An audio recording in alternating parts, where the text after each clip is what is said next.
نماز کی مثال لیجئے کہ نماز کے ایک حصے کا تعلق آدمی کے بدن سے ہے، دوسرے حصے کا تعلق آدمی کی عقل سے ہے، اور تیسرے حصے کا تعلق آدمی کی روح سے ہے۔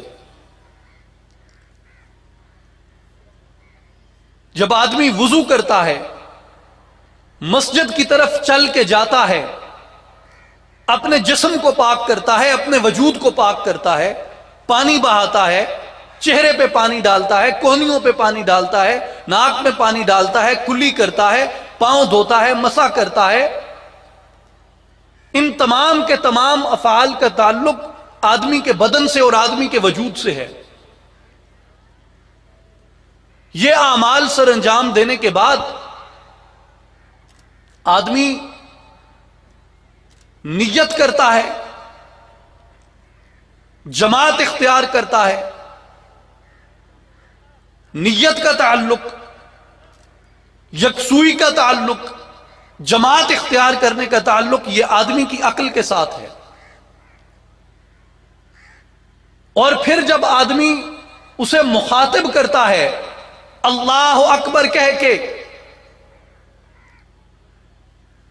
اللہ اکبر کہہ کے وہ جہاں سے شروع کرتا ہے کہ سبحانک، تیری ذات پاک ہے،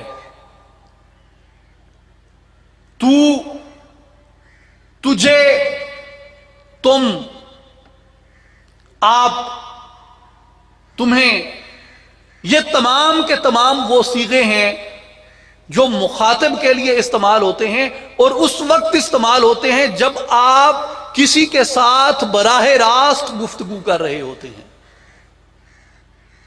اگر درمیان میں کوئی واسطہ آ جائے، درمیان میں کوئی وسیلہ آ جائے، درمیان میں کوئی ذریعہ آ جائے، تو پھر آپ تو، تمہیں، تم، آپ، تمہیں نہیں کہتے، پھر آپ انہیں، ان، وہ کہتے ہیں۔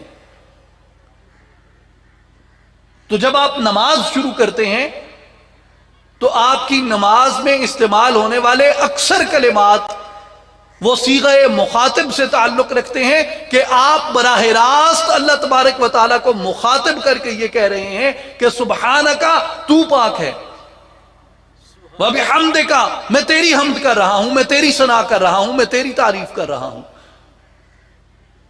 گویا آدمی براہ راست اپنے مالک کے ساتھ خطاب کر رہا ہے۔ سورہ فاتحہ کو دیکھ لیجئے، الحمدللہ رب العالمین الرحمن الرحیم مالک یوم الدین ایاک نعبد، تیری عبادت کرتے ہیں، وایاک نستعین، تجھی سے مدد چاہتے ہیں، براہ راست اسے مخاطب کر کے کہتے ہیں۔ اہدنا الصراط المستقیم، ہمیں تو ہدایت عطا فرما صراط مستقیم پہ، اور صراط مستقیم کیا ہے؟ صراط الذین انعمت علیہم، ان لوگوں کا راستہ جن کے اوپر تو نے انعام کیا، انعمتا، تو نے انعام کیا، انعمتا، جن کے اوپر تو نے انعام کیا۔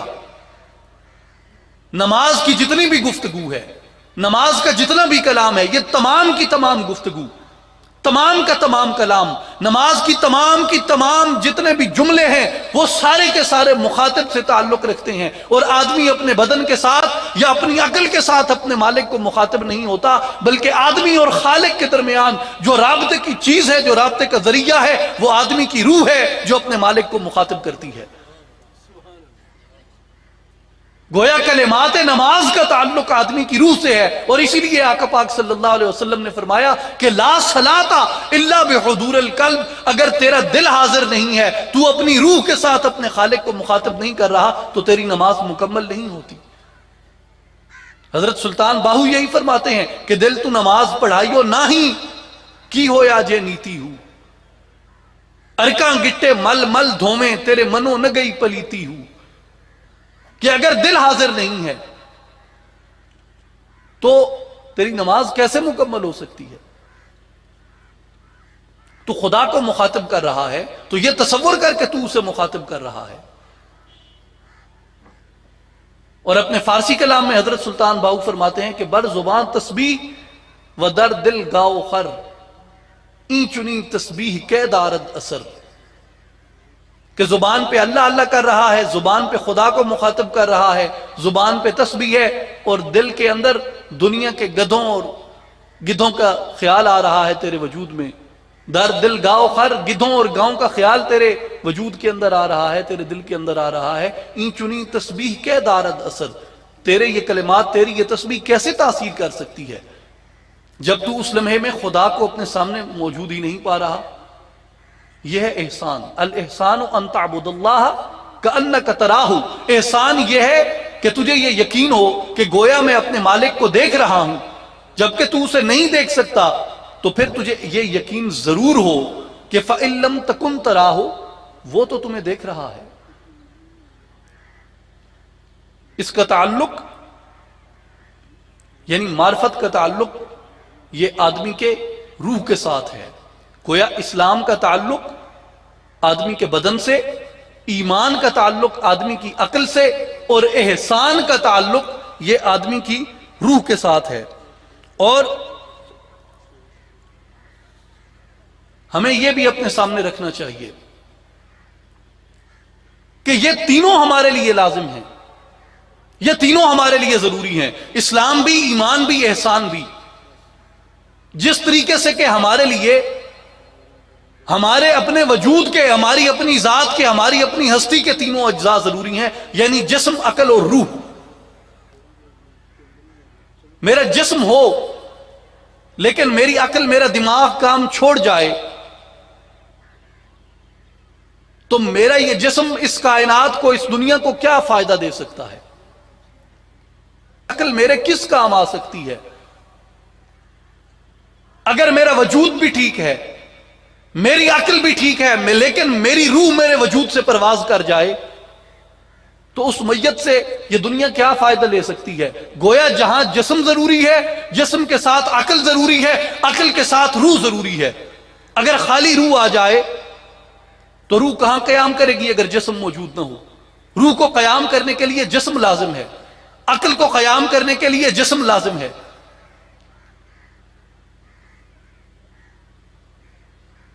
اس لیے ان میں سے کسی بھی ایک پہلو کو آپ پیچھے نہیں دھکیل سکتے کہ جسم نہیں ہے تو عقل و روح کہاں آئیں گے. اگر عقل نہیں ہے تو فقط روح کے ساتھ یہ وجود اگر زندہ ہے تو لوگ اسے پاگل کہتے ہیں. گویا آدمی کی ہستی جسے میر سامان وجود کہا گیا، یہ ہستی ان تینوں اجزاء سے مکمل ہوتی ہے، بدن، عقل اور روح. اور بدن کے لیے اسلام کے احکامات ہیں، عقل کے لیے ایمان کے احکامات ہیں، اور روح کے لیے احسان کے احکامات ہیں. اسی طرح آپ ان تینوں کو بھی نہیں الگ کر سکتے. اسلام ہے، ایمان اور احسان نہیں ہے تو اسلام کے اندر آدمی کامل نہیں ہو سکتا. اگر ایمان ہے، اسلام اور احسان نہیں ہے تو آدمی ایمان میں کامل نہیں ہو سکتا. اگر ایمان اور اسلام نہ ہو تو اس احسان مکمل ہی نہیں ہوتا، احسان وجود کے اندر آتا ہی نہیں.